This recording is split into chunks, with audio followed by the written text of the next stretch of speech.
You didn't turn away when I was ugly human. That means you're worthy to see my true form. The medical bay was dimly lit, filled with a hum of alien machines. Commander Elias Kane stood near the containment bed, his pulse steady, though his mind was racing. The figure lying before him was like nothing he had ever seen. An alien soldier, broken and burned, her once golden exoskeleton cracked and scarred. She wasn't human, not even close. She had mandibles fractured from battle, skin mottled with acid burns, and an arm that looked more like twisted bone than flesh. When she breathed, her chest rattled like broken machinery. Most of the crew avoided her room. She frightened them, but Kane stayed. The wounded alien. She was a warrior of the Tref, one of the most feared species in the galaxy. The humans had clashed with them many times, and every encounter had been brutal. Yet here she was, a prisoner no longer, rescued when her own people abandoned her to die on a battlefield. Kane could still recall the sight. His squad finding her half buried under rubble, ignored by her own kind. They had brought her aboard despite protests, because Kane had insisted, "We don't leave anyone to die, not even enemies." Now, days later, she opened her one good eye and rasped, "Why do you remain?" Kane folded his arms. "Because you're alive. Because you need someone here." Her mandibles twitched. "Do I not repulse you? Look at me. My body is ruined. My form is grotesque." Kane didn't flinch. He had seen humans torn apart by war, men burned beyond recognition, women scarred by shrapnel, yet still carry on with dignity. To him, ugliness was only another word for survival. "You fought," he said softly. "You endured. That isn't ugly." Her doubt. The alien narrowed her eye. "You speak lies to comfort yourself. To you, I must be monstrous." "Maybe to some," Kane admitted, "but not to me." Silence fell, broken only by the hiss of machines. For the first time, she studied him, not as an enemy soldier, but as a man. His uniform was worn, his face lined from too many battles, but his eyes were steady. Unafraid, no disgust, no pity, just presence. She whispered, almost bitterly, "You do not turn away." "No," Kane said, the secret she carried. Over the next days, she began to speak more. She told him her name, Sirithkale. She spoke of her people's traditions, of how the Tref hid their weakness behind armor and ceremony. She confessed something even deeper. Our true forms are never shown. To outsiders, we wear masks.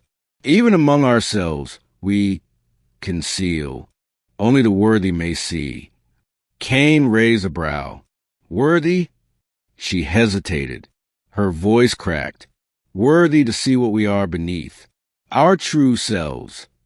Kane leaned back, processing. To him, she already had shown something truer than any mask. Her pain, her scars, her survival. That was real. He didn't press her. He just listened. A test of worth. On the sixth night, the alarms blared. Pirates ambushed the ship, boarding with plasma rifles and blades. Kane rushed to medical bay, knowing they would see the wounded alien as an easy kill. When the pirates burst in, Kane stood between them and Sirithkale. Gunfire roared. He fought like a corner wolf, cutting down one attacker after another. His shoulder was grazed, his arm burned, but he never stepped aside. By the time reinforcement arrived, the bay was littered with bodies. Kane staggered, bloody but unbowed, still guarding her bed. Sirithkale stared at him in silence.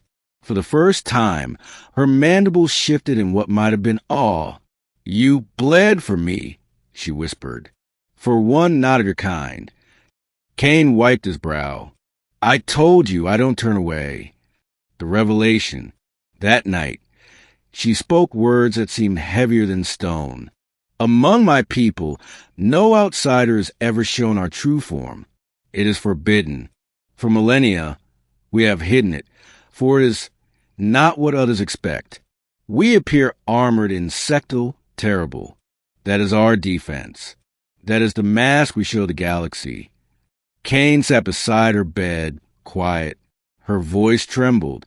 But you did not flinch when I was broken. You did not flee when I was hideous. You stood before death for me. That means... Her eye glowed faintly. That means you are worthy.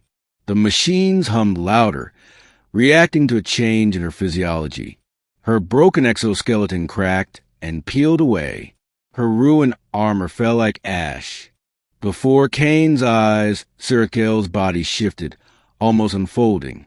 The grotesque carapace gave way to something luminous beneath. Her true form emerged. Translucent skin that shimmered with colors like starlight on water, eyes that reflected entire galaxies, and a body that moved with grace like living flame. She was radiant, not monstrous at all, beautiful in a way no human language could capture.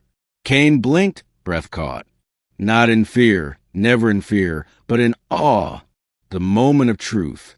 Sirakel lowered her gaze. Now you see. This is what we truly are, what we hide. To most, we show only our war shapes, for beauty invites exploitation and light invites predators. Her voice grew quieter. If you recoil now, I will understand.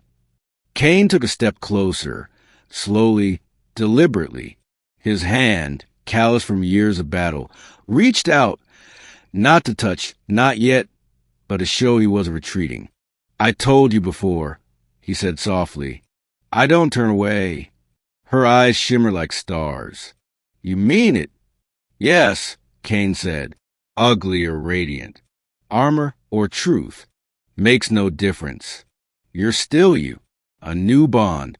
For the first time since she had been left to die, Sirakel let out a sound that was almost laughter, almost a sob.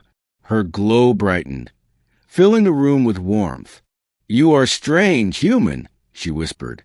Strange and rare. My people will never believe this.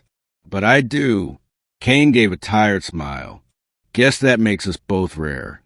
In the days that followed, she healed faster, as if her true form had unlocked strength long suppressed. She walked the corridors with him at her side, no longer ashamed, no longer hidden. And though the galaxy still saw humans and Tref as enemies, here aboard one small ship, a different truth was born. One scar human and one radiant alien, bound by the courage not to turn away. The legend spreads. When word eventually spread that a human had been shown the true form of a Tref, most dismissed it as myth. Impossible. No outsider could be trusted so deeply.